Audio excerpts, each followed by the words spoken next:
This evening we wish to consider the problem of the relationship between science and what we call scientific materialism.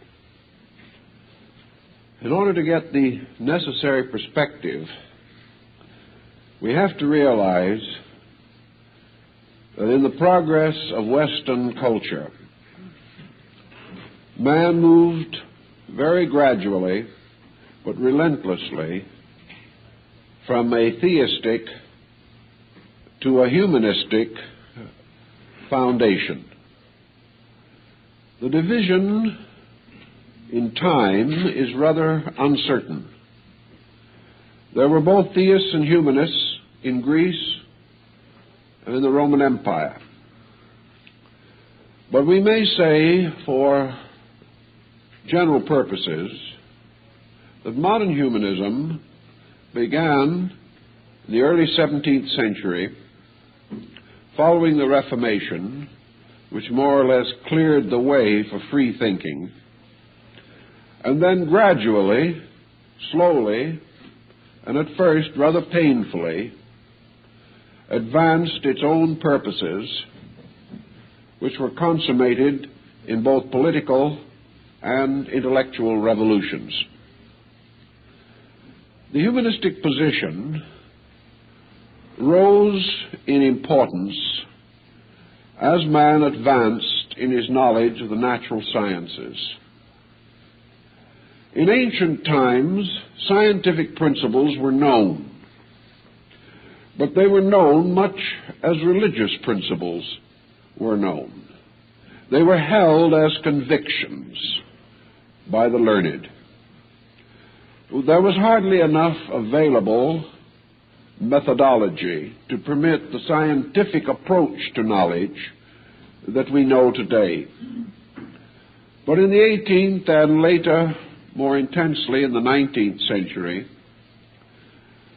the organization of human knowledge passed gradually into the keeping of astronomers, biologists, physicists, and to a measure, psychologists.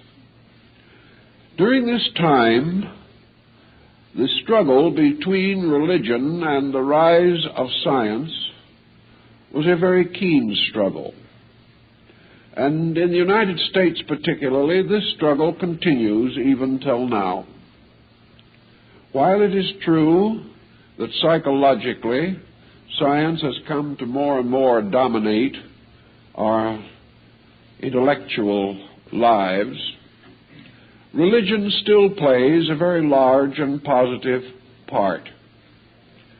And the family of the scientist may be devout in some faith, and even the scientist himself may acknowledge a nominal allegiance to some religion. In the vanguard of the scientific motion, of course, there were extremists. And in humanism, these extremists took a totally materialistic point of view, and we have gradually come to know them either as rather rabid agnostics or actual atheists. In the 20th century, atheism came into fashion in the Western world. It remained fashionable, however, only in certain groups, and its influence was limited to a level of intelligence that was deeply immersed in the advancement of scientific knowledge. We cannot say that, generally speaking, religion has been heavily penalized in the United States, for example, in the rise of science. Perhaps religion, however, has come under a certain negative disfavor. And in higher education especially, we find today skepticism as a basic symbol of intellectual maturity. The individual who believes is held to be unscientific.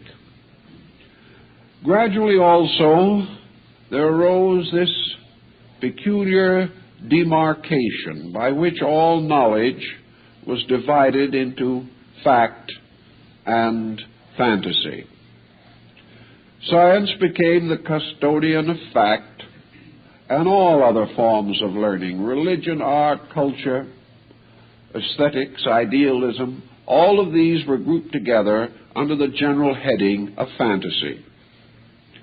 Perhaps we can go even further and say that there is this division between science and superstition. What we have not realized is that no such dichotomy exists in nature. Nature does not say, this is fact and this is fancy, nor does it divide the different areas of knowledge by any arbitrary intellectual boundary. We might have been a little better off in this rising tide of factualism had we had more facts. But unfortunately, even in science, there is not enough broad area of fact to be able to clearly say that many borderline mysteries are either so or not so. We cannot say, actually, that science possesses all the facts. And while a fact-finding body does not possess the necessary facts, its findings must be advanced with modesty. Science has overlooked this modesty, and at least some of its representatives have gone out to a very difficult and dangerous position. They have taken it for granted that science was the sole custodian of true knowledge, that all forms except those within the acceptances of science, all forms of knowledge which science did not bless with its particular benediction, were worthless, valueless, and meaningless. Now, of course, scientists do not say this, really, because they are always in need of new laboratories. And for the most part, the laboratories are built by these superstitious people who still have faith in something. And some of them even have faith in the scientists. This type of situation also sometimes makes us wonder if such faith is not a little superstitious. But in any event, the struggle in the United States has been a slow one. And probably around 1920 or shortly thereafter, the rise of Russian communism resulted in the gradual arising here of a certain type of American, quite a sincere, honorable citizen, who did, however, have a certain cause in common with the Russian Bolsheviks and anarchists. He was dissatisfied. He was one of those who had read enough, perhaps, of Karl Marx to come to the conclusion that most human misfortunes were due to too much theology.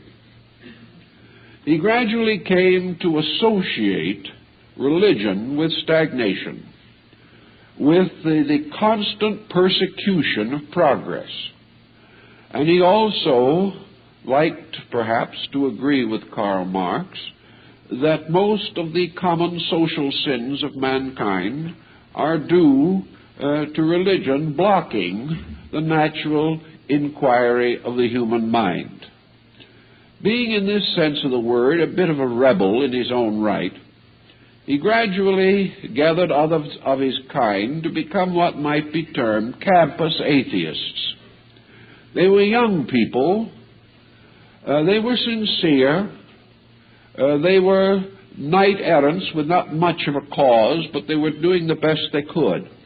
They felt, as many young people do, that they must fight for something. And today, in our way of thinking, when you fight for something, you must also fight against something. So by degrees, this group, growing older, got into some rather strategic positions, and little by little, the scientific world began to feel the pressure of these not mature, thoughtful atheists, but mostly just disillusioned people who, not having found God particularly interested in them, decided that they no longer had any interest in God. It was all rather amateurish, but it did produce a rather deep scar in our way of life. And this scar we still have to struggle with, because it has gradually indoctrinated a large part of our educational theory, and particularly in higher education, we are at least indirectly inspired to believe that we should not believe in anything except science and education. It has been, as we say, a slow fight, and I reiterate this for a particular purpose. I want to keep reminding you that this struggle was up and through a nominally religious world. In this country, the little white churches have always been dotted throughout our communities. And contrary to many other countries, the young as well as the old were deeply devout in their religious allegiances.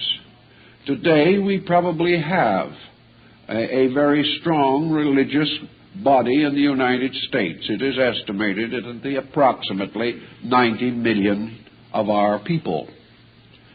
So actually, science never had its perfect works with us. It never was able to get completely rid of this superstition and build its own kind of a world. It was never able to completely escape the need for diplomacy, for caution, and for moderation of attitude. And perhaps this in some ways helped the scientists to keep a little more middle ground. Also here, we do not suffer very much from religious persecution, and the old superstitions against which the humanists first hurled their thunder are not of enough importance in our way of life now to form very much of an enemy. So science did not have very much of a case. It had no particular need to attack anyone terribly, because no one was doing anything that was particularly awful. Thus the situation sort of dwindled. And we come down to the year 1962 with a rather interesting and somewhat confusing picture in the relationships between science and the everyday life of our people. Also, we have to realize that scientists do get together, that they have their own arguments and discussions, that they are not really quite as certain of themselves as perhaps the press suggests. Perhaps they have had a certain aura of infallibility bestowed upon them, but they do not wear it with any great amount of real comfort. They are not too certain of their own position in many matters.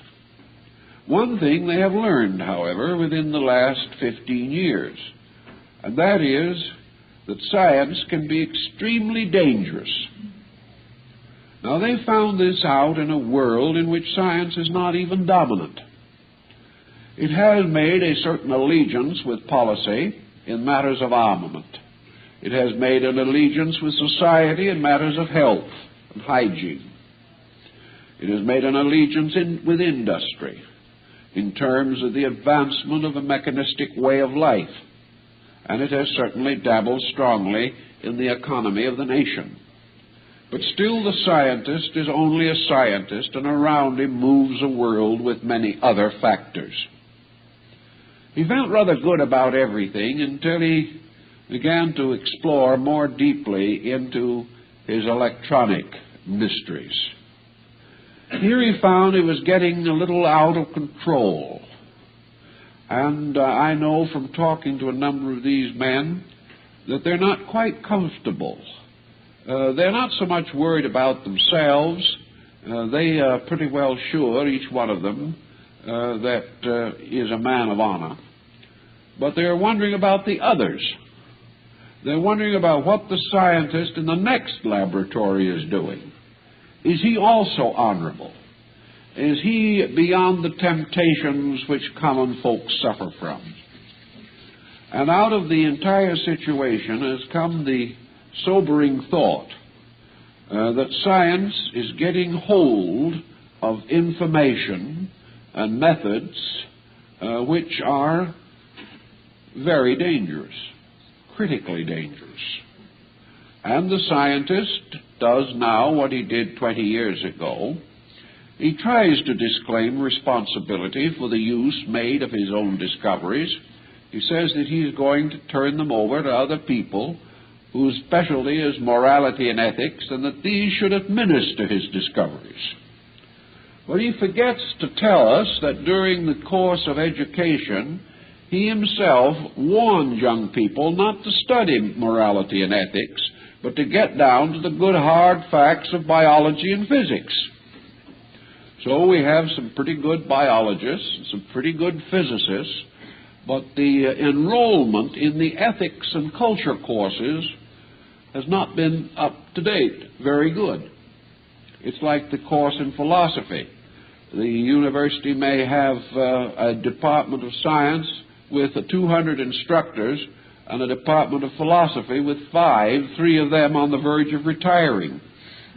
This is the situation as we have had it. Now everyone wonders why.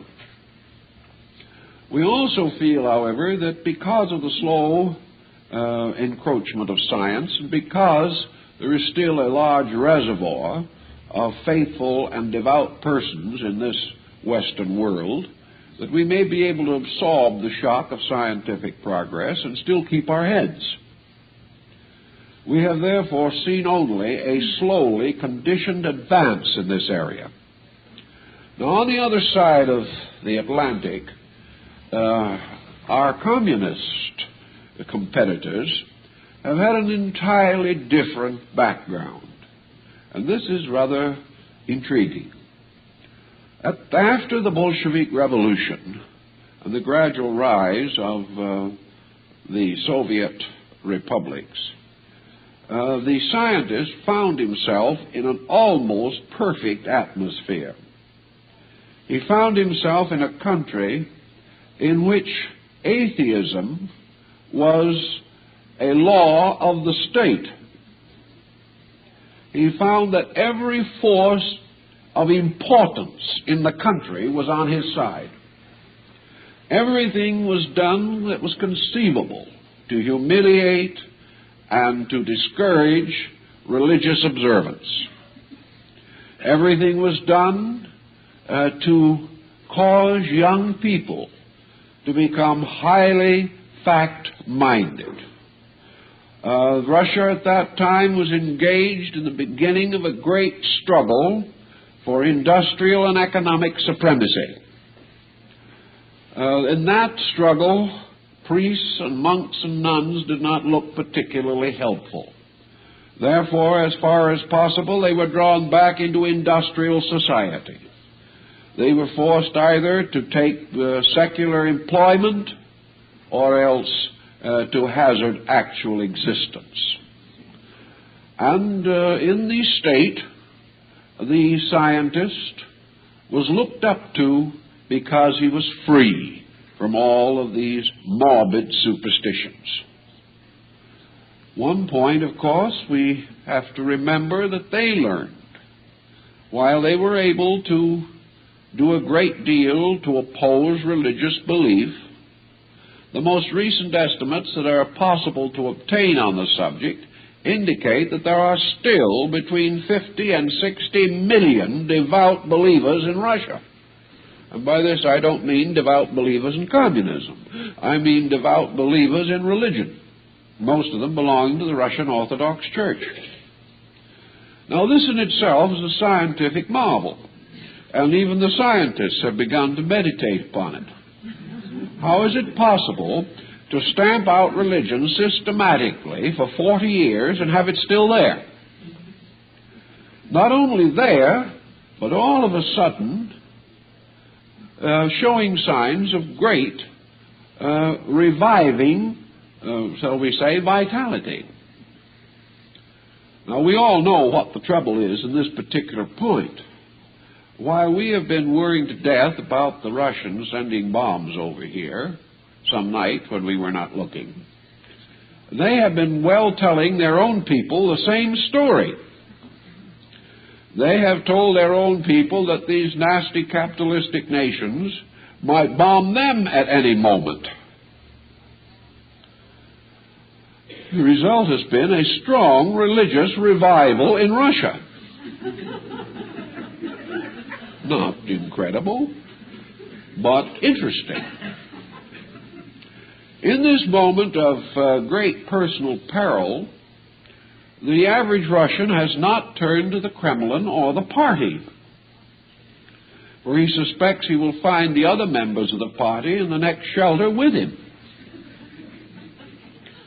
Now comes the great question: if we are all going to be blown to perdition, what matters it whether we belong to the party or not? So Russia is beginning to get a little uneasy about some of these things. And this uneasiness is marked by a double manifestation that is arising. One phase of which is the reviving of the religious life of the Russian people.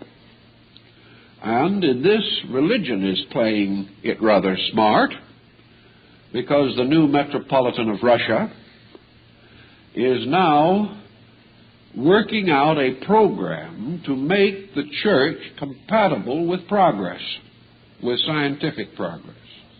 In other words, it is not necessary now for you to hold a dichotomy against science in order to be religious. This is an interesting little development, but it is something that we are also experiencing, but more slowly. Actually, Russian materialistic science is about 25 years ahead of us, because it had such a beautiful type of background in which to function. It inherited a great many of the disgruntled German scientists after World War II. These gentlemen, living in their own curious intellectual isolation, devoted their time to the advancing of the various pursuits of science and knowledge, and they gathered together in a strong little band with no one to ridicule them, everyone cheering for them, everyone certain that they were good party members, largely because they didn't believe in anything, including the party, which we now begin to realize is true. So without any opposition from quiet and firm believers who still paid taxes and patronized universities, the Russian materialistic scientists went all out in their materialism. Now it seems that they are all in. Something has happened. And the thing that has happened there, as here, is that the scientist has lost control of his own skill. He has lost control of his inward power to apply the censorship of morality and ethics to his own productions. He suddenly discovers he's a one-track mind, and that one-track mind is leading him relentlessly and inevitably to World War III. This is a thought that no longer really makes him very happy. So what could have happened here 20 years from now, if we had continued as we were, is now happening in Russia, which, because of its peculiar structure, enabled its scientists to attain a position of dominance which we have not permitted ours to attain. So at this time, we notice on both sides of the Atlantic a growing sense that a serious mistake has been made. This growing sense is perhaps due partly to fear, but it is also due partly to the actual progress which science has made. There are indications that science is outgrowing its own materialism. It is reaching a point in its studies of universal phenomena in which it can no longer remain materialistic. I suppose to some scientists this will be an unhappy discovery, and some will probably never accept it. Others, however, who are truly scientific in their thinking, will not only accept it, but will do something about it. We have already learned psychologically that materialism as a basis of human security is a dead loss. We have also learned that scientific aptitudes are no substitute for moral convictions. In almost every area here, we are waking up to the fact that what we call materialism is a dead loss to all concerned. Not only is it a dead loss, but we are no longer in the days of Huxley and Darwin. We are no longer in the early years of Sigmund Freud. We have gone through a lot since those days, and we are no longer convinced that this wild burst of materialistic enthusiasm meant much. It is therefore interesting, in the light of this, to read a little article that appeared in the New York Times on February 7th of this year, which has a little bearing on our subject. This article is by Harrison E. Salisbury, who was the former Moscow correspondent of the New York Times, who recently revisited the Soviet Union and traveled widely in the country. He says, quote, "Within the most advanced echelon of Soviet science, there is emerging a tendency to seek a non-materialistic spiritual concept of the universe." See, they had the chance to go off the deep end. They went well off. Now they have to crawl back. Perhaps from their experience, we may not have to make that dive into foolishness. Back to Mr. Salisbury. This startling development within the elite core of Soviet society is closely related to two collateral tendencies: a new and vigorous Communist Party drive against religious beliefs, and a reform move within the Russian Orthodox Church to adapt itself to modern technological society. The fact that some of the most brilliant Soviet scientists suggest that there must exist in the universe a force or power that is superior to any possessed by man is said to have shocked conventionally minded Communist Party functionaries. My, how easily they are shocked. How widespread this tendency is cannot be established, for names have not been given. But there is reason to believe that some of the most eminent figures in the galaxy of Soviet physicists, astronomers, and mathematicians are involved. They are men of great influence. It may be presumed that the tendency that they represent will not long be confined to the field of science. These men have not become believers in a formal religion or dogma. Their faith is more akin to that appearing among many of their Western scientific colleagues, but they are no longer atheists. This is a rather light statement of it, but the translations that are being made by the United States government of Soviet and Red Chinese scientific publications supplies us with many of the names that are not mentioned here. The big names are in the movement. Now, it isn't so important, perhaps, to us that these are Russians. Perhaps it is important, but we must remember that the scientific world is a level of itself. Russian scientists, German scientists, French scientists, American scientists, Hindu scientists, all speak the same language.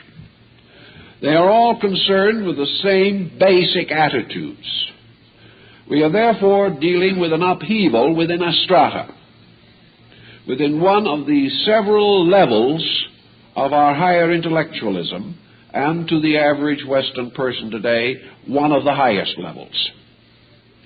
This marked reversal of opinion, which is also appearing more and more among our own scientific leaders, may tell us something that is important for us to remember, namely, that science will must ultimately, learn certain things about the universe which are incompatible with what we know today as atheism. This will throw the scientist into a quandary and into a dilemma. We cannot expect, and have no reason to expect, that scientists will go back to any formal theology now generally held in the world. Some will go back symbolically, because wherever there is a sudden revulsion against an extreme attitude, this revulsion may cause the individual to return to the opposite extreme. But broadly speaking, the trend is not from science to theology, but from science to a new concept of divine providence, or a new understanding of universal realities. James Jeans made that swing some time ago. It wasn't particularly well received in the West. It was considered that he was merely getting to be an elderly gentleman. When Dr. Millikan did the same thing, he was regarded with some pity and considerable disfavor from among his own group. These were simply men ahead of their time. But the sober fact remains that when the top group of the scientific world begins to think this way, the inevitable result is going to be a complete reshuffling of our attitude towards life, and our attitude toward the universe, and our attitude ultimately toward our fellow men.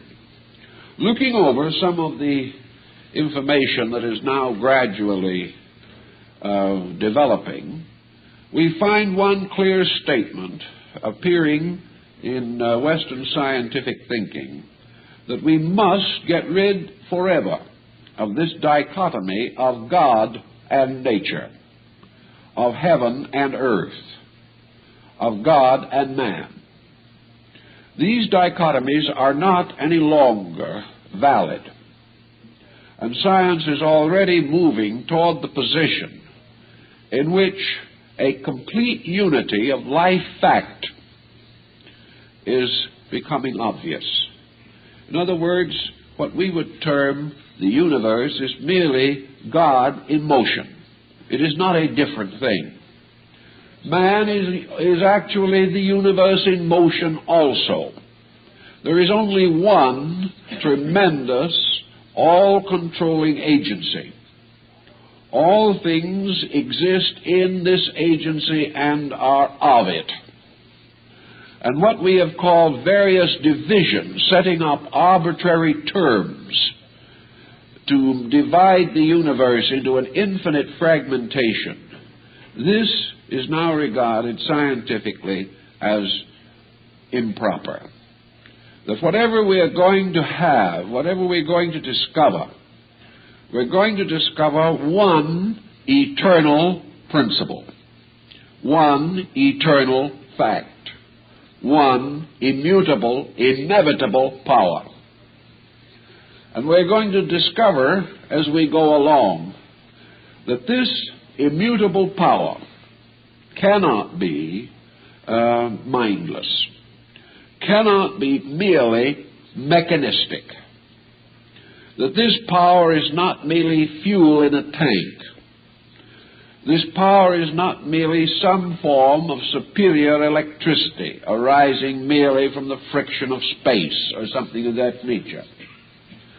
This power, obviously, is revealed through its own production, and it produces something from itself that reveals beyond any question or doubt that it is also omniscient. So we are now beginning to be aware in science that we must either find or postulate this primary mover of all things, that we must recognize that this great plan of things must, by its own evidence, bear witness to the planner of this thing. When we didn't know too much about the universe, the plan didn't seem as large as it does now. But when we go into electronics and things of this degree of intensity, we become more and more aware of the immutables of law and process. We become more and more aware of the incredible potential of existence itself. Our forebears, scratching a hazardous existence from the earth, did not know these things. They knew it rained, and they knew the floods came, and that it snowed. And also they knew that the harvest would come in proper season, all other things being reasonable. But they had no concept of what we know today. They had no concept of what is now the common knowledge of a laboratory research technician. He lives in a world that is more than he can comprehend. He is surrounded by other people who are penetrating into various aspects of it as he is. There is scarcely a day when a great discovery is not made, but tomorrow there will be another. And this process of infinite discovering does not seem to come to any end. We do not find the discovery that ends all discovery. All we ever find is a discovery that leads to more discovery. This kind of a universe really becomes too big for the individual to estimate with the limited faculties at his own disposal. He is therefore forced almost to an attitude which we would term one of veneration, and which materialists term one of superstition. He is led to come to the rather obvious conclusion that in the universe everything is possible. In the universe there is no way of even guessing what ultimates will be. To face this kind of a universe and face it merely as a machine or a mechanized organism becomes less and less possible. The individual must either be lost in this, or he must affirm and assume his own place in it. And in order to protect himself from his overwhelming insignificance, man must begin to include himself in the great universal processes which go on around him. Little by little, therefore, the scientific mind is coming face to face with too much evidence of an intelligent, conscious universe. He has not experienced this consciousness or this intelligence, but he beholds it. He receives the testimony of it through his sensory perceptions. He is surrounded by it. And as his own experiments go on, he becomes more aware of how invisible, incredible forces can and do operate continuously. The Russians have found this. they've also made the negative discovery, which we are also making today, and that is that man himself is so constituted in his own psychic organism that he flourishes only when his integrities are reasonably secure. Man has to have faith. As one of the old Greeks said, man is a religious animal. Man has within himself the inevitable determination to believe. And the reason he has this determination is that it is essential to his survival. Long before man can hope to comprehend the mystery of the universe, he must assume it. He must accept it. And out of a very simple childlike faith, he must take hold of universal phenomena and see in it hope rather than despair. He cannot live in a universe composed entirely of mechanistic factors, because himself he is not a machine. If he had no intuition, if he had no emotion, if he had no inward hopes and aspirations that transcend the actual mechanistic problems of survival, if he did not have these, he might be content to live in a universe made up of machines. But man is not so constituted. He is not content. We have only one way of knowing, at our level of insight, whether man is right or wrong. This old process of dogmatizing these things is not especially practical, although we must admit that in old dogma there is much truth sometimes, but also there is tendency to error. The only thing that we can be perfectly sure of is that nature's processes support those that are consistent with them. That creatures, in order to enjoy the maximum security in any natural situation, must obey the laws of that situation. If they wish to become wiser, it means that they must become wiser in relation to these laws. If they wish to contribute to progress, they must help to advance these laws, not some other laws. Man, therefore, experiences a twofold destiny. He finds that some of the things that he does make him better, make him happier, healthier, lengthen his life, give him a more serene existence here. Other things which he does obviously are not according to nature's will, and he is promptly punished. He is punished in various ways. Most of all, he is deprived of the support of nature. He finds that his affairs do not go well. He finds that his health is disturbed, his emotions are disturbed, his mind is disturbed.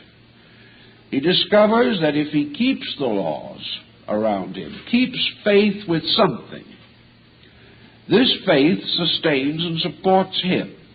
If he breaks faith with this thing, it turns upon him and apparently persecutes him. Actually, however, merely depriving him of his birthright of a place in nature's program of progress. Thus, we have one simple criterion that we can use again and again. Are we able to survive what we do? Is this thing which we are doing contributing to progress? If it is contributing to good. It is contributing to happiness. It is contributing to well-being. If what we do does not contribute to some constructive end and does not bear a good fruit, then what we are doing is not right. So psychologists, taking this hint, which the physicists have tossed to them, have now come to the conclusion that when you take man and take his religion away from him, get rid of all his superstitions and polish him up thoroughly, instead of being a nice, happy person, he's just a hopeless neurotic. They have found out that when you try to tell the individual that his beliefs are no good, that he should outgrow them, he may accept your remark and pine away almost immediately. He is not any better. Time and time again, the individuals who have gone to a materialistic psychologist for help have left without help, perhaps even worse off because they've lost faith in something. This is becoming so obvious throughout the field that the psychologist is forced to come, as several have recently, to the simple conclusion that belief in God is part of human health. And if you haven't got it, you're sick. Now, this is far more important than whether you can prove it theologically or not, because there is no proof that is more immediately interesting to the individual than that which is registered in his own blood pressure. If he finds, as most have found, that a reasonable, normal belief helps to make life meaningful, then this individual has found this part of natural truth. And he finds that this part of natural truth is valuable to him. Science also is forced to look, at least give a quick side glance to the result of the materializing of human society. It sees now that nearly every institution that is important to the survival of man has been undermined by lack of ethics. The scientist is beginning to recognize that in the name of science and in the name of scientific procedure, he is hazarding the very survival of science. He is creating a world which will use science to destroy itself and science with it. Thus, the thoughtful scientist himself, particularly the scientific historian, is forced to admit that materialism has been a dismal failure, a noble experiment, and in no way worth saving.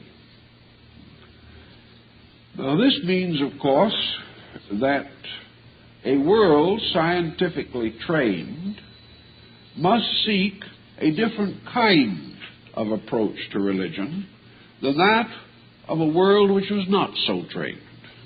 And here the mention that we made of the effort of the Russian Orthodox Church to meet the challenge of a technological society is worth giving another thought to. Apparently, the Russian Orthodox Church is convinced that it can save religion without depending upon the old armament of religious dogmas.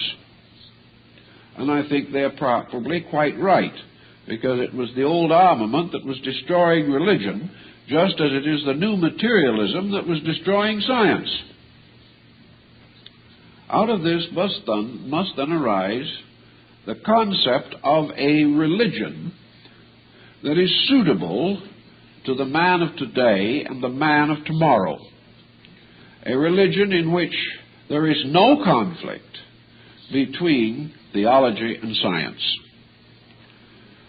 This type of unification should be possible because it has actually been accomplished in the private lives of many people. It is not as difficult or terrible a reconciliation as we might at first suppose. It simply means that the individual begins to interpret his universe in terms of meaning as well as merely in terms of matter. The moment you add meaning to matter, you have conviction of some kind, and conviction we must have. One of the big problems that faces science today in the matter of conviction is also its long, dramatic struggle against the delusion of immortality. Scientists have become actually enraged at the stupidity of people who insist that they want to live after they're dead. What could be more utterly ridiculous and what could be more utterly unscientific? Well, I can think of things that perhaps would fall into that classification, but we don't need to pause with them.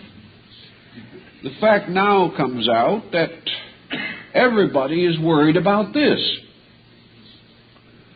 For example, nearly everybody in the world, politically at least, has got an ideology of some kind that they are trying to foist upon mankind. The communists want a communist world. The proletarians of other nations want their private brand of proletarianism. Western nations want their particular type. And every country has some kind of a remedy for the ills of man which it wishes to popularize. We are convinced the democratic way of life is good. Whether we call it a republic or a democracy, this is what we've got. And we are beginning to view very favorably the idea of an eternal welfare state. But one problem seems to put a fly in the ointment. What does it all mean if no one is going anywhere, no one is ever going to know it or not, and no one is ever ultimately going to care what we had, or how we got it, or whether we kept it or lost it? The whole thing is rounded by such a futility that it's getting more and more difficult to live with ourselves. Now the prospect or possibility of being blown up in our scientific prime also makes a certain cause of apprehension. The scientist himself, where is he going? If he is the victim of a direct hit, where is he? What difference does it make whether he graduated Phi Beta Kappa or flunked the course? He can say, well, if I graduated cum laude, at least my friends were all glad about it. And as a result of that, I was able to attain a higher social dignity. Everyone called me Herr Professor or Doctor. But realize that after he's blown up, he's not even going to remember what they called him. Now the communist peoples are building a new world order. They are going to make the world safe for the proletarian. They're going to have 5-year plans and 10-year plans and nobody knows how many year plans, in order that a great idea, the idea of Marx and Engels, shall ultimately wave its banner triumphantly over the earth. Do these people realize that if this happens, they're not even going to know about it? We're going to have this great socialized country, which is the fulfillment of our desires. It may not be anything our descendants want, but we think they do. But we're not going to know it. So we pass it on to them. We're not building for our own frail mortality. We are building for the future. Now we suddenly wonder about the frail mortality of the future. All our children, their children, and their children to eternity are also all going to stop remembering that they ever existed. So that actually our memory is just a little span of years. Then there isn't anything. And no one will know, no one will care, and we will not know nor care. There will be no evidence in space whether we came before or after the dinosaur. But we will be as dead as the dinosaur. So with this general thinking, we have a tremendous futility. I know one scientist got rather excited about it when he suddenly realized that according to the best calculations, the planet is not going to last more than another 10 or 20 billion years. At the end of that time, all progress will go up in smoke, steam, or whatever is used to terminate planets. There isn't any more. And in face of this famous line, there isn't any more, what are we all getting excited about? What is the end of this thing? And science can no longer tell us that the great victory is a full stomach. Men can die on a full stomach also. And when they're dead, they will not know whether their stomach was full or not.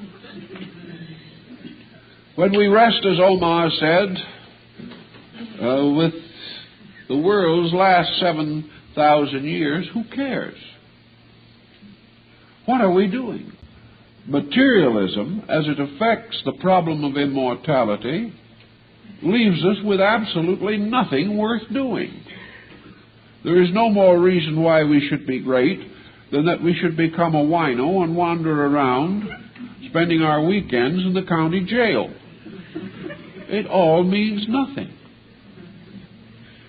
Because in oblivion there is neither a preferred group nor an unpreferred group. What is it all going? Where is it all going? Everybody thought in Russia that they were doing a very unkind trick to Stalin when they took his remains away from his partner in the Kremlin. But if they're correct, he doesn't even know it. He never will know it. And in a few years, they will not know they did it. Most discouraging. So science has to do something about this. Because science can never maintain an ethical universe with nothing going anywhere or coming from anywhere. We cannot face any human hope. We cannot give the human being anything to build on if we make him a little spot of biological life in a universe of eternal terminations. So as soon as he gets through trying to figure out whether the universe has an intelligent principle in it or not, he's got to begin thinking about what this intelligent principle might have planned for its creatures rather than what he thinks it planned. And if science comes to the conclusion, which it is coming to so rapidly that it'll probably be here within 4 or 5 years, that this universe is ruled over by an eternal conscious principle, it's going to have to revive and revise its thinking about the termination of anything. We are going to come face to face with the problem of an eternal existence in an eternal creation, ever changing but never ceasing. The lack of this concept of life after death has certainly contributed very largely to the rise of crime and delinquency in the world in the last 15 years. We might have endured it because other people's deaths we read about, and our own we do not any longer talk about, because we are not in a position to. But in the problem of a great world catastrophe, in which perhaps millions of human beings will be the instantaneous victims of sublime progress, these things get to be important. And the question is, if the bomb hits, where do we go from here? Someone has to find the answer.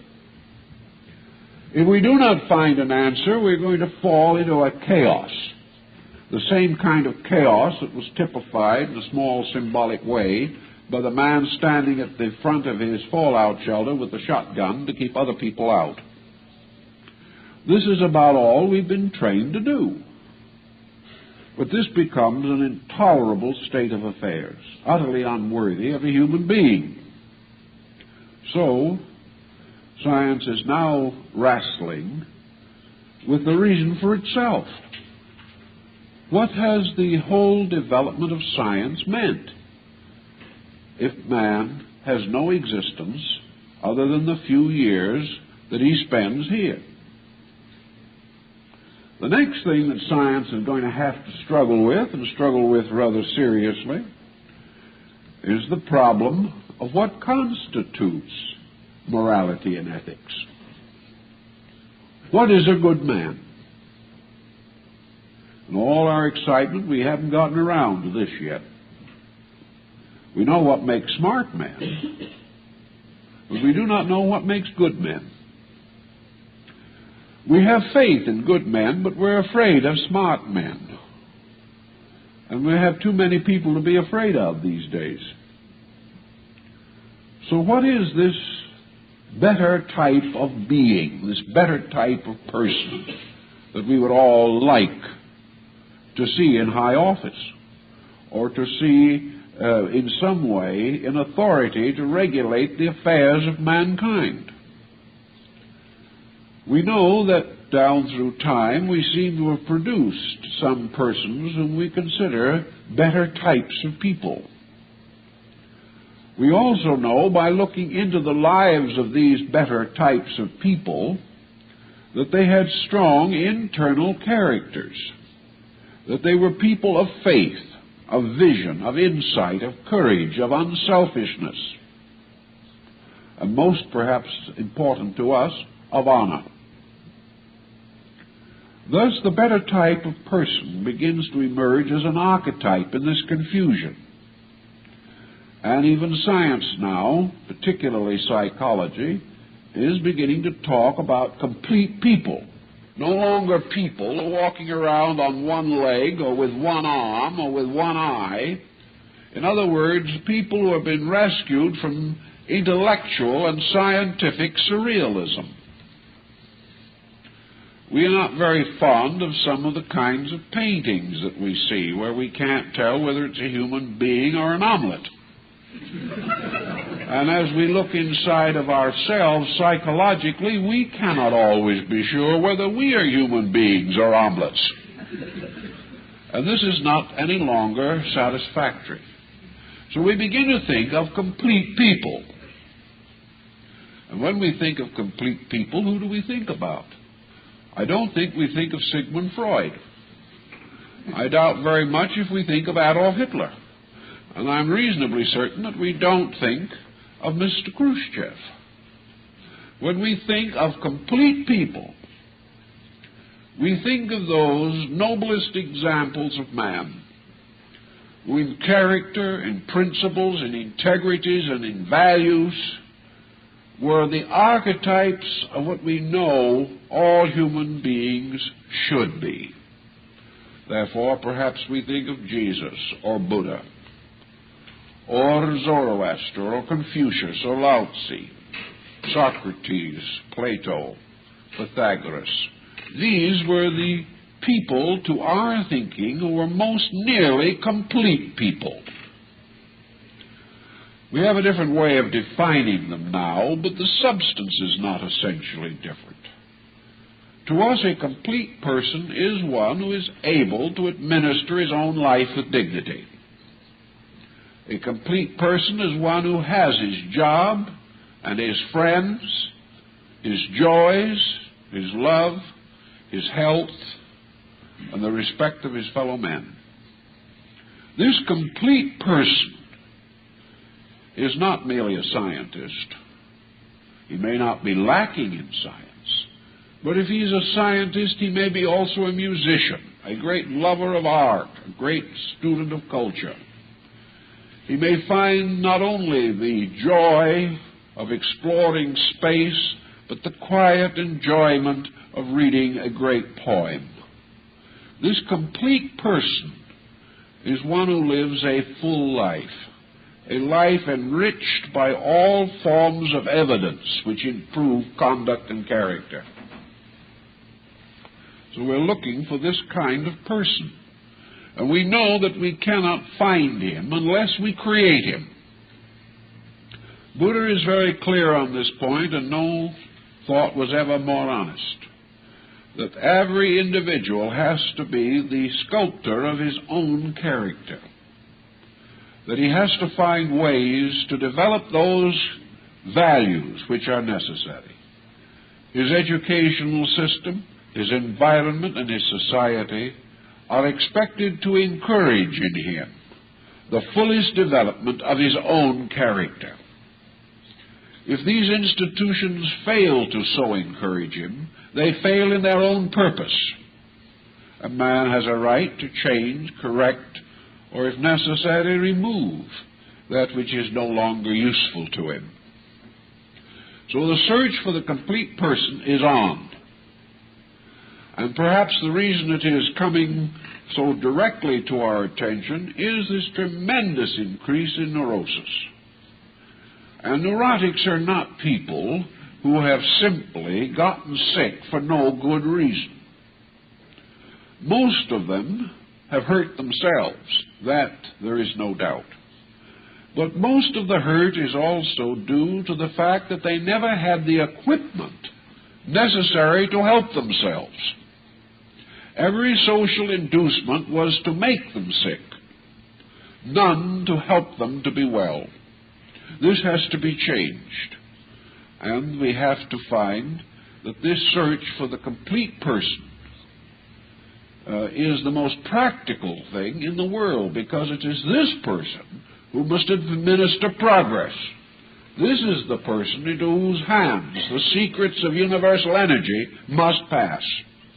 And these hands must be pure of those defilements by which perversion is likely to be possible. So science, looking to its own salvation, has no salvation but ethics. And ethics depends upon philosophy.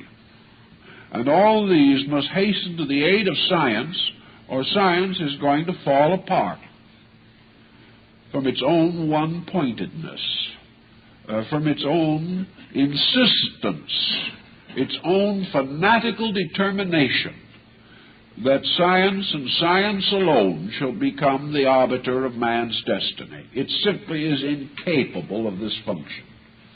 It is acknowledgedly only one part of knowledge, and it is trying to usurp all of the world of knowledge, which it is not capable of usurping and not able to administer.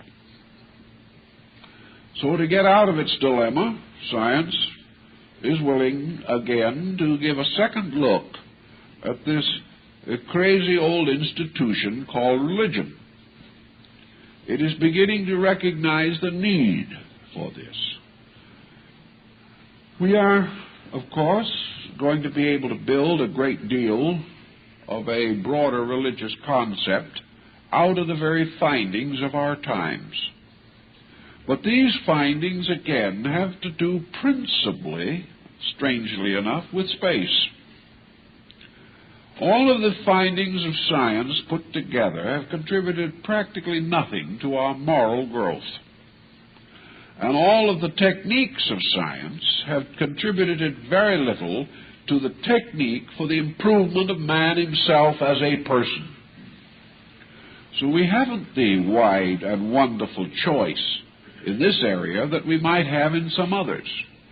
If we want to find a better electric toaster, we can choose from 50 blends. We have brands of every type and kind.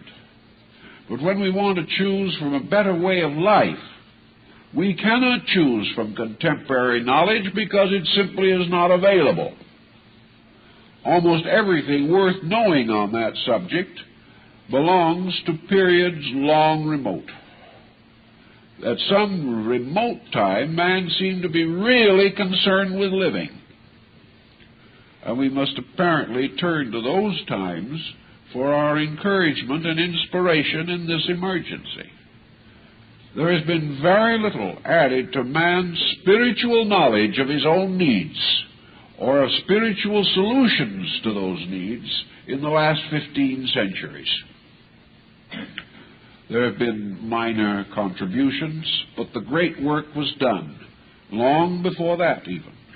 And on those foundations we must find something that is suitable to our needs.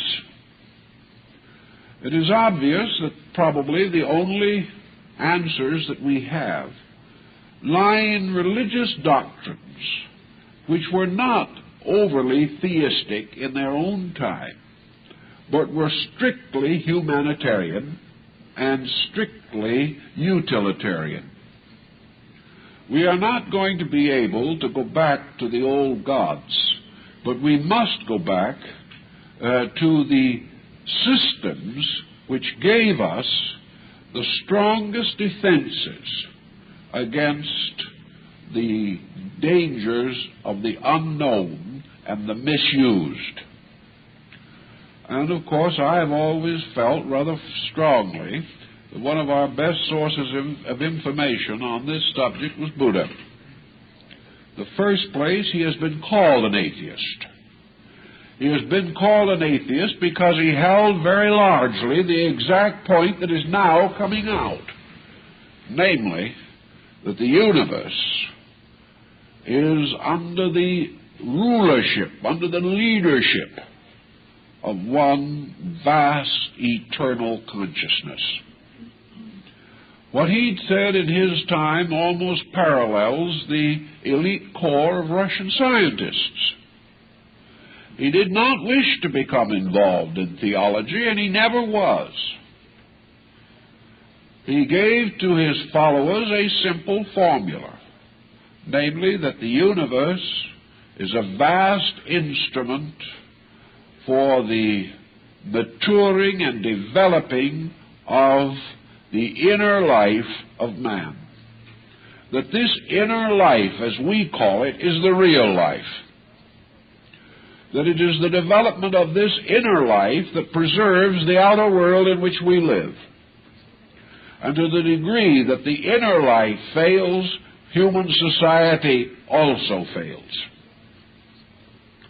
For this reason, everything depends upon the individual developing an internal sense of value, to respect that which is most worthy of respect, to venerate that which is most venerable, to conduct oneself in harmony with that which is most true and necessary, and to hold at all times that attitude which is most likely to advance the tranquility and peace of mankind. These things put together constitute a working religion. And beyond this, very little theology is necessary. For it is up to man now to labor with Buddha's four great truths. Man must clearly understand and solve for all times these four truths. The noble truth of the cause of suffering. The noble truth of the end of suffering. The noble truth of the path that leads to the end of suffering. And the noble truth of suffering itself, apart from all other conditions. Man is suffering. The world is suffering. Society is in the striving of a great suffering. Mental and emotional sickness is suffering. World famine is suffering. World bigotry and persecution, these are suffering. Everywhere today, the individual seems to be getting along, but the vast body of society is in a great pain, a pain which is breaking through in every level of our living. This problem has to be solved. We must face the fact that until we end suffering, we have never perfected science.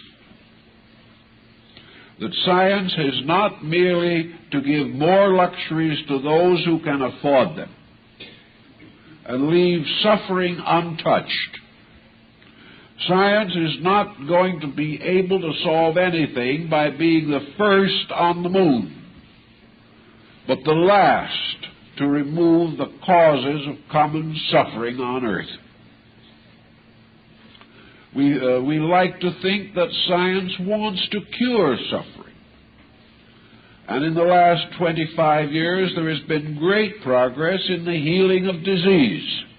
We have remedies for many ailments that we never previously were able to cope with. We are able to lengthen life considerably over the probabilities of 20 years ago. But we haven't touched suffering.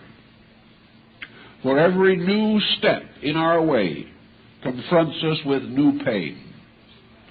And those who have lived a little longer have in most cases only suffered a little longer. The great cause of the whole problem has never been faced. Our religious life, then, must be concerned with these truths. The truth of suffering, the truth of the cause of suffering, the truth of the end of suffering, and the truth of the path that leads to the end of suffering.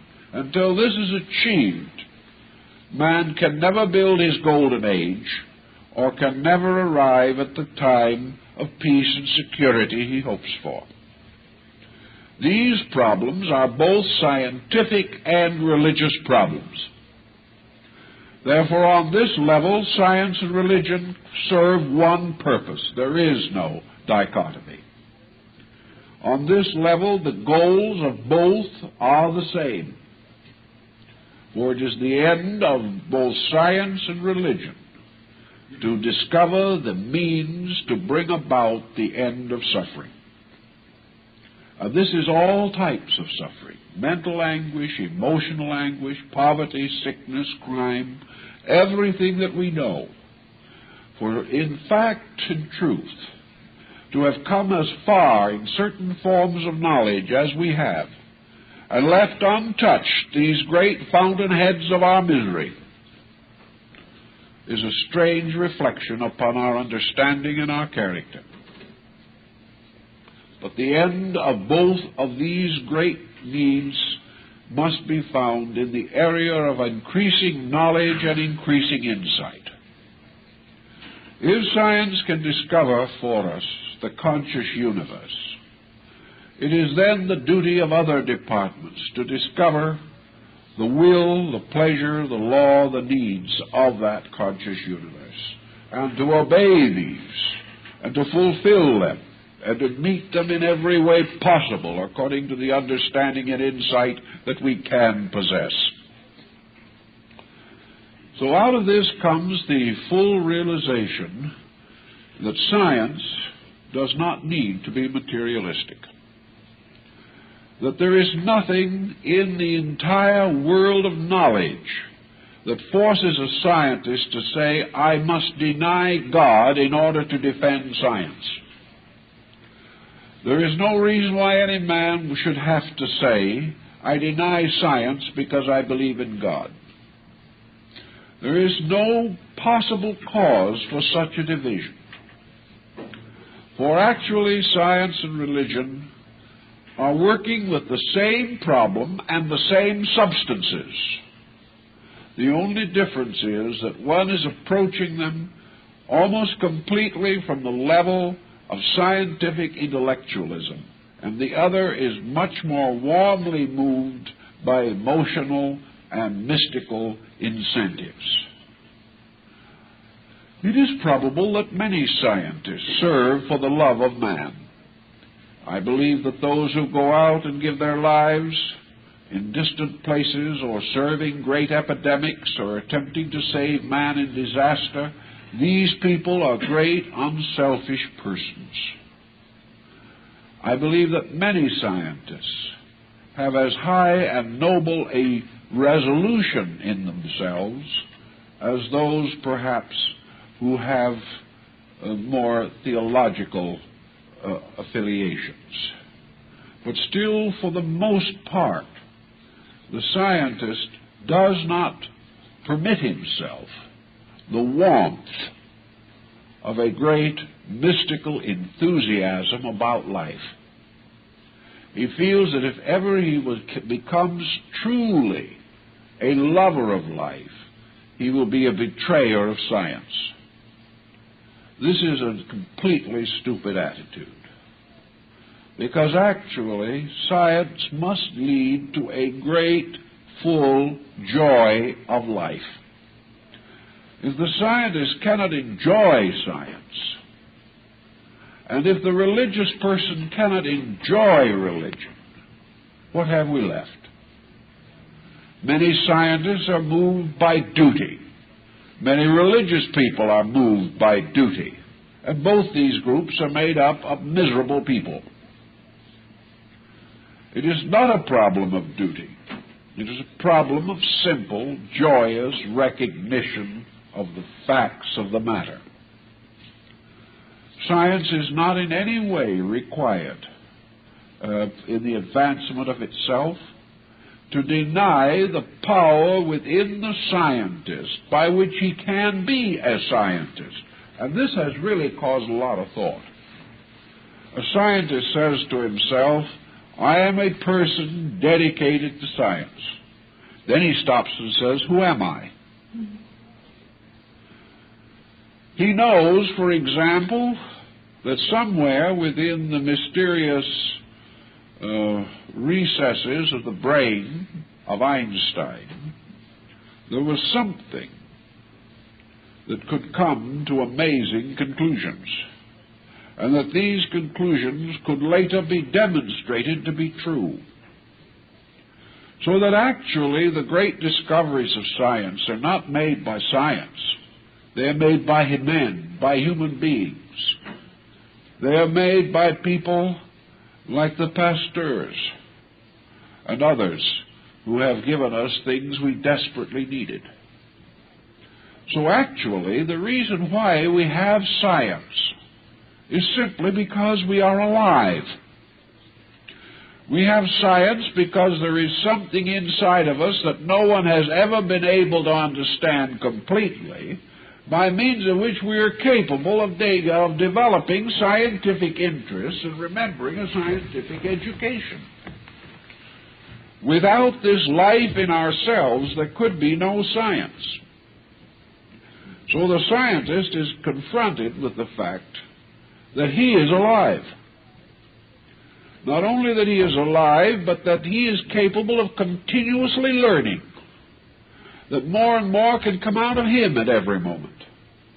Then he looks around and perhaps a little grudgingly admits that non-scientists are also alive. This is called broad-mindedness. But he also notices among some of these non-scientists some very interesting people also. Great composers, great artists, great technicians in other areas. He finds those who are able to fashion great art, and others who are able to build great industrial empires. And he realizes that all skill and all knowledge is not scientific, but that it is related to many fields of interest. But all this knowledge, all that we know, is coming from somewhere. So that we are really suspended between two unknown universes.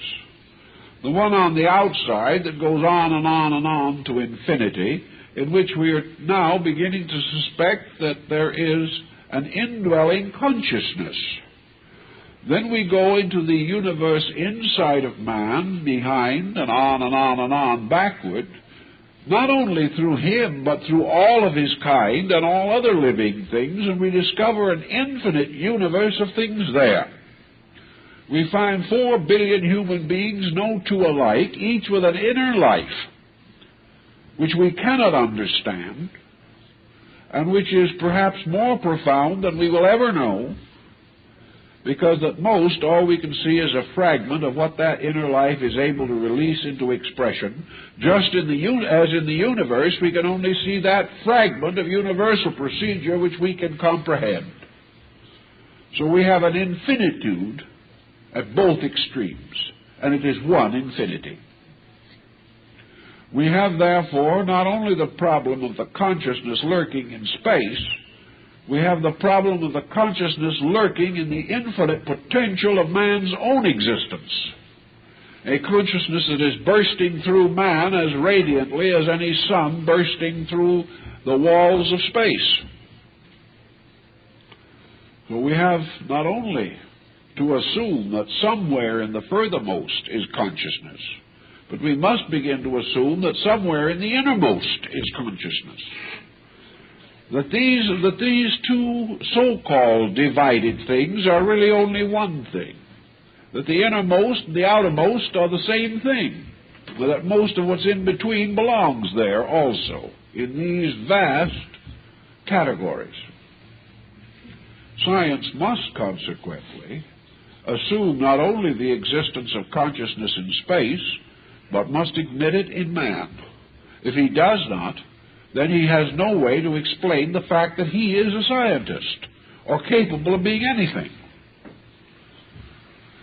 These thoughts are rather diverting. We don't ponder them much because you can't bottle them and sell them for $15. We don't see immediate profit from this.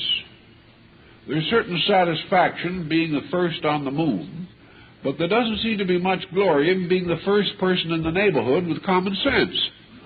This isn't glamorous. So we continue to go into these other things and neglect this primary thing, which is the instrument of our own integration. Out of it all, science must finally wake up, as has become a trend, not only in Europe but here, to the restoration of a religion that is exactly what man needs.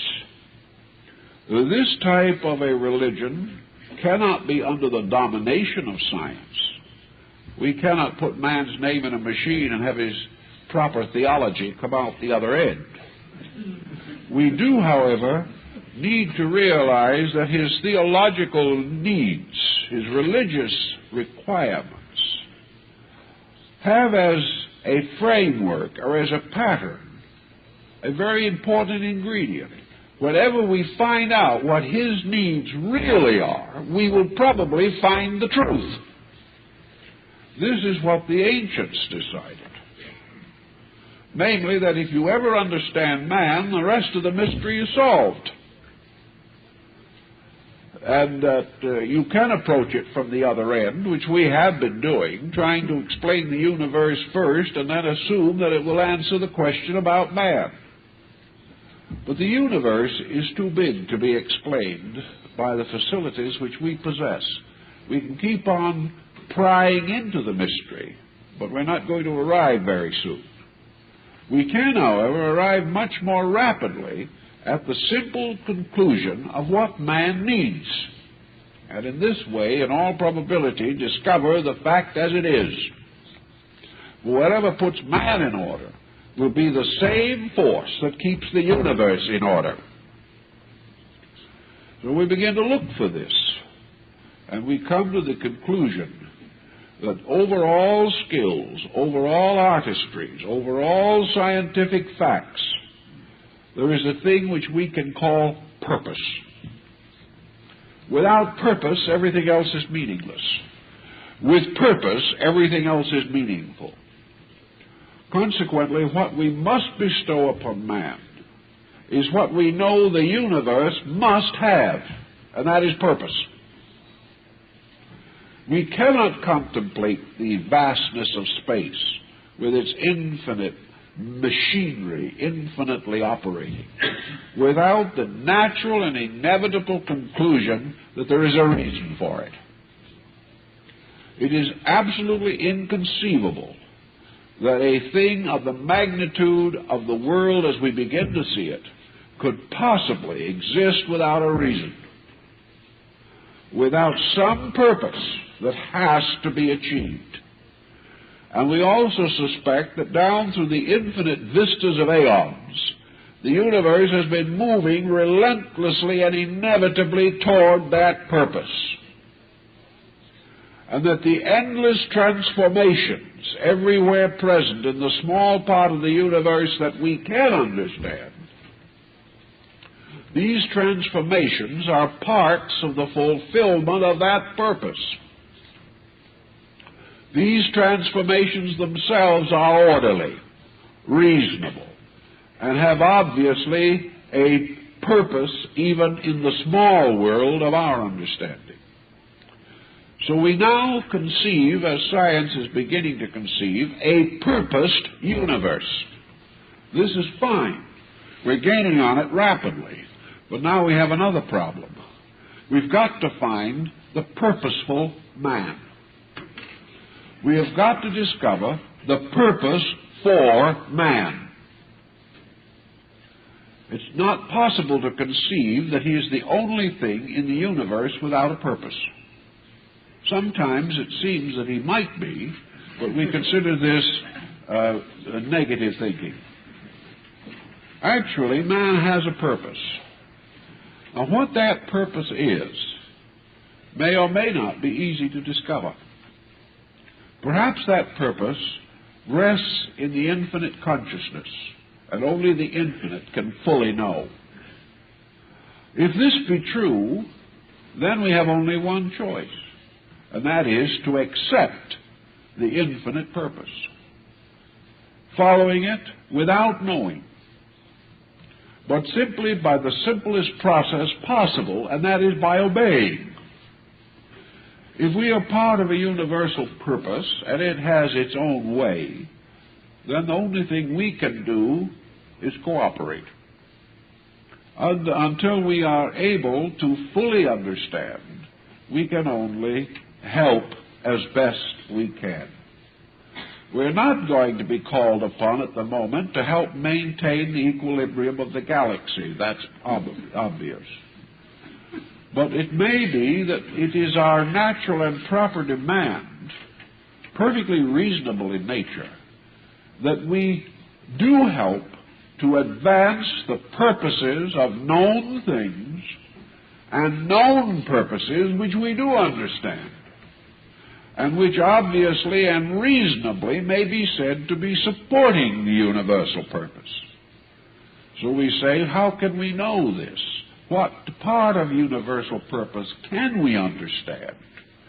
What do we make out of all this vast body of phenomena in terms of a purposed plan? And when we look around for an answer, we look right straight at a scientist. And he kind of blushes a little around the ears, because he doesn't know either.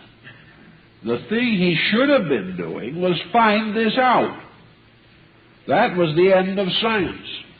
That was the purpose for science, was that science should bring to man a clear insight into the operation of universal procedure. And science's duty was to continually remind man that knowledge is only useful to the degree that it directs man in the advancement of his own destiny. So science should have given us by now a rather thorough concept of the universal code of ethics.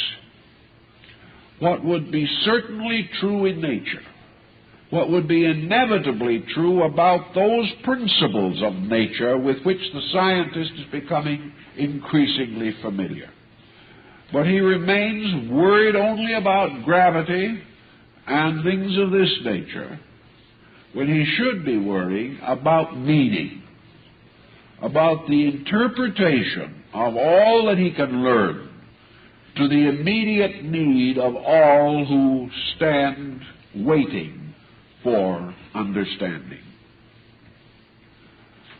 Once you have come to the conclusion of the purposed universe, and there has to be a purpose, it isn't even safe to assume that there isn't.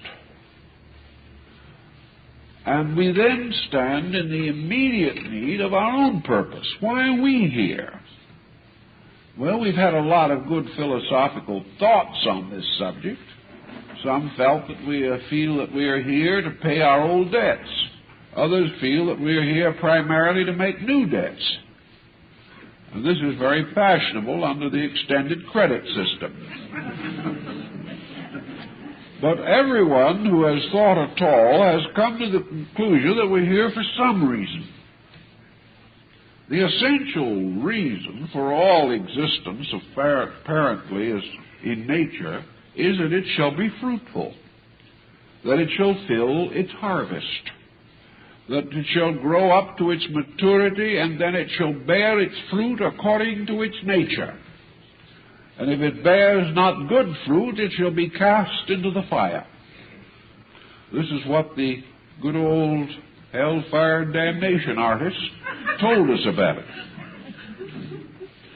Well, one thing is either a man must be fruitful in some way, or his life is not complete. He must create something. He must leave some testimony to his own maturity. He must grow. He must increase in knowledge and understanding. He must become more capable of handling his own life more wisely and efficiently. If he does not achieve some of these things, he regards himself pretty much a failure. So man's purpose is in some way bound to universal purpose. And today, the great knowledge must be the knowledge of this purpose.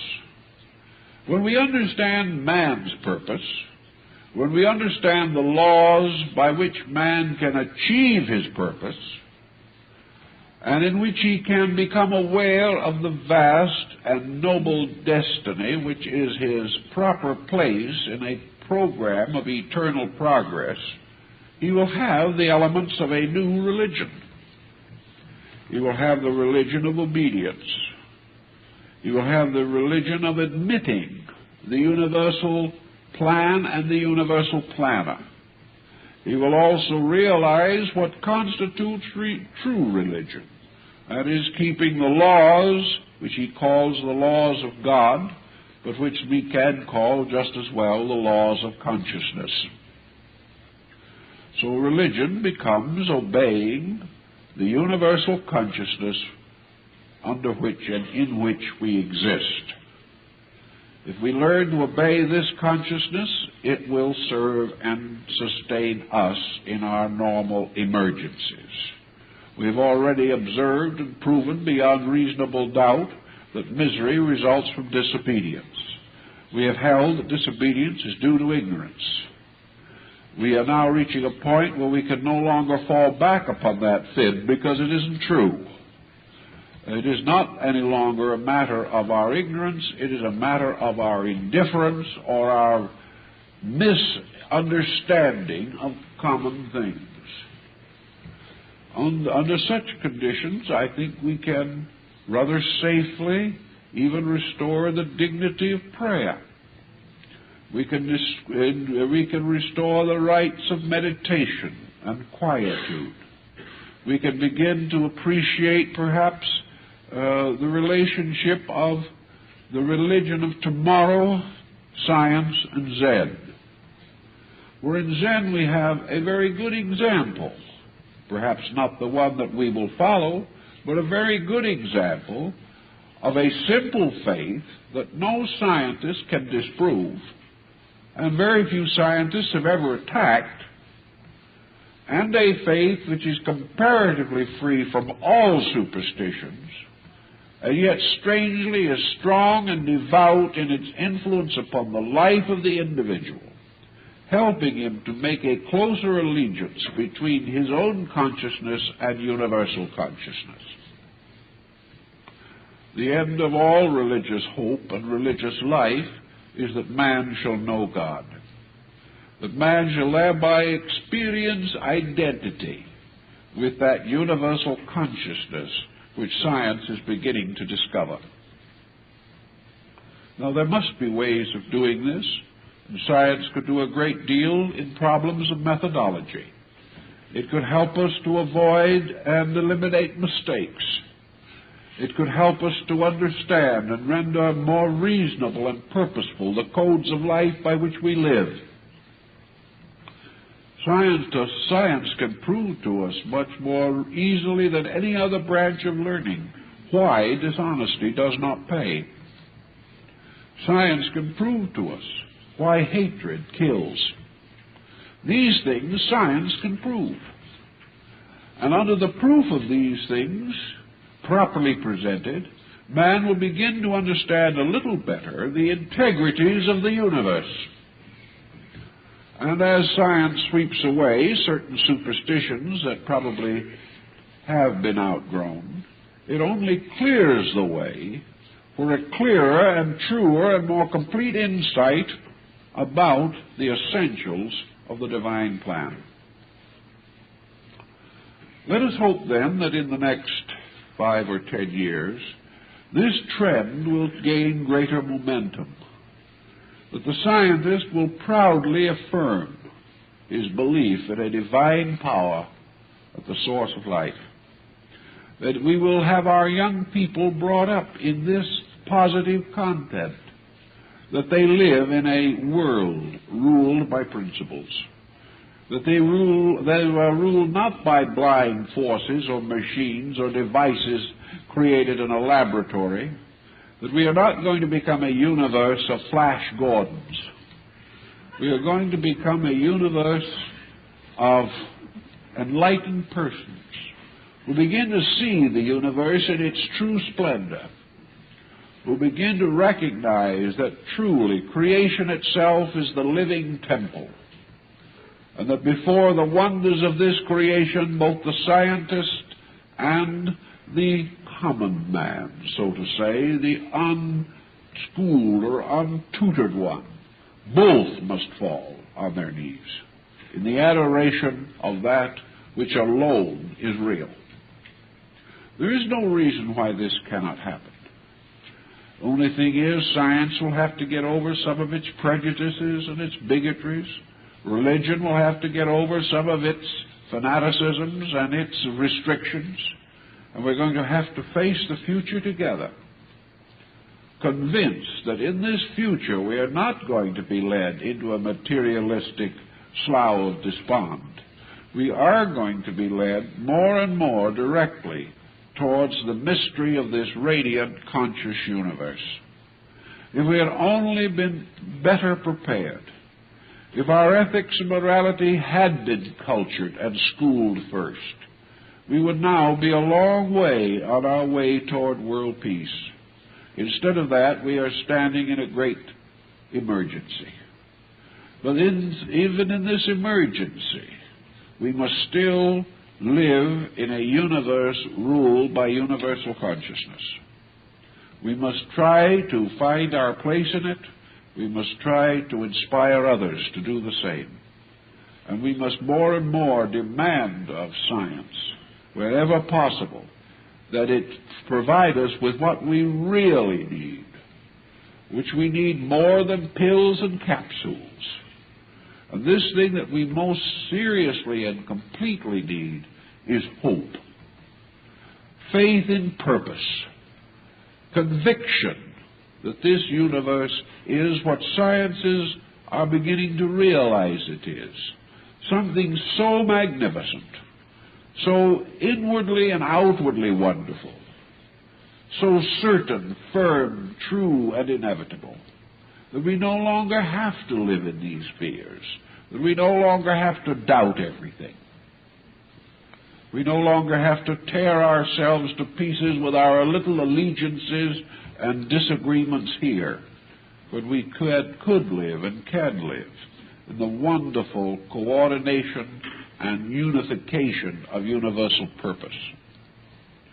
This attitude will have to grow.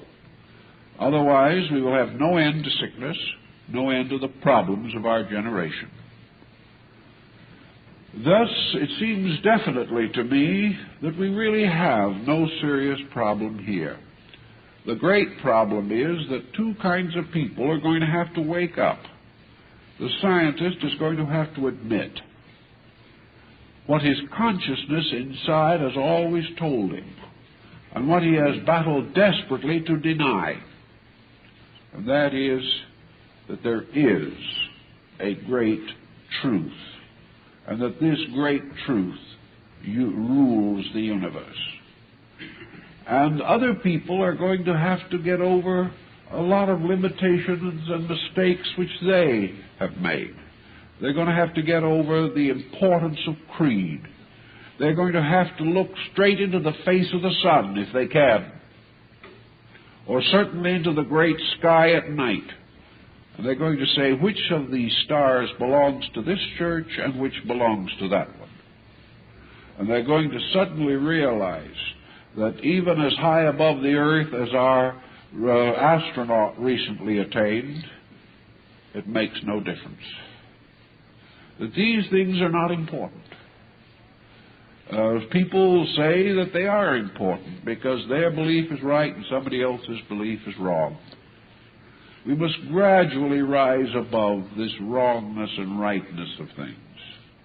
We must move victoriously towards, again, this unity in which wrongness ceases and only rightness remains. And all these different groups are going to finally be forced to take their stand firmly on this universal consciousness, that there is this divine power at the source of life, and that religion is to love and serve that power. And that this area of service includes the service of our fellow men, in whom also this spark of the universal is forever present. There will no longer be any need for debate, for discussion, or for creedal restriction. Rather, all attention, energy, time, effort, and thought should be directed toward the greater understanding of this principle. We should not be wasting time arguing with people of other beliefs. We should be wasting our time, if we must waste it at all, in the quietudes and relaxations of our lives. Our real purpose is not to waste time. Our purpose is to use time.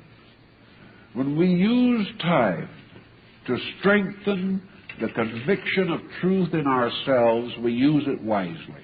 When we use time to try to break down the convictions of other men, we use it unwisely.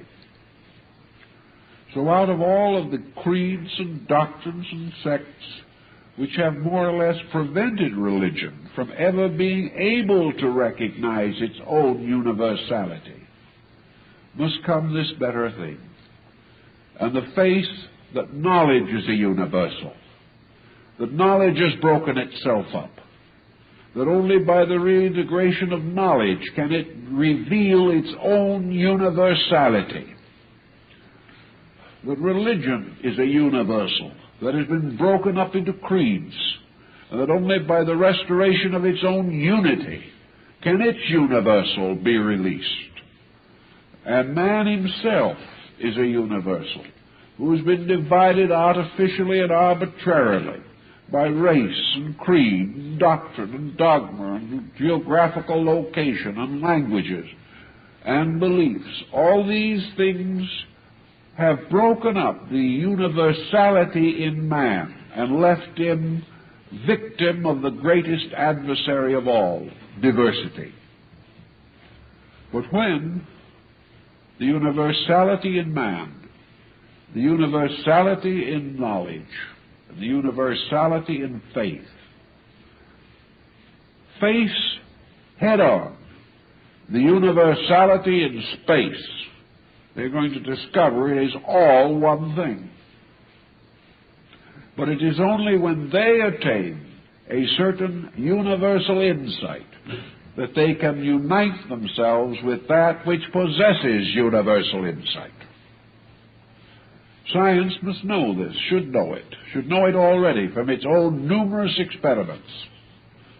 But it is coming, and the day will certainly come when we will wonder how a very short-sighted world could ever have supposed that science had to be materialistic, or would even choose to be. And it could only say that things like that could happen only in a dark age of some kind. Let us hope we are coming into an age of light.